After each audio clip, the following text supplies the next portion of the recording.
spiritual warfare. This is a spiritual battle. So what is our message to the culture at large? Our message to the culture at large is that gospel message. And here's what we see.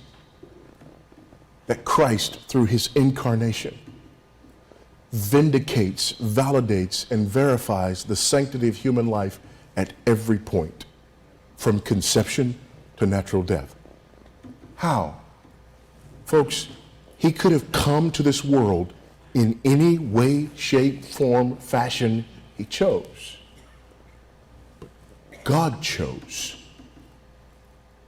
conception and every step of the birth process, thus validating, verifying the sanctity of human life while it's in the womb, all the way to the end of life, where God the Son experiences death, thus validating and sanctifying even that part of our experience. But here's the other thing. He also validates and sanctifies human suffering.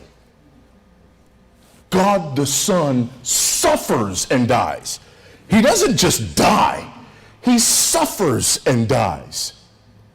So from conception, we know that life is sacred and set apart because God has told us so through having his Son, the second person of the Trinity, go through every phase of that process. The human life and the human experience itself is validated and verified and sanctified by Christ because he experiences it. Death as a part of human life. He experiences it, and suffering prior to death. So that whether we're talking about protecting babies in the womb or protecting people when they are weak and frail at the end of their lives from being cut off from the suffering that Christ validated, it's all the same theological principle. That's the story. Not my story. Christ's story.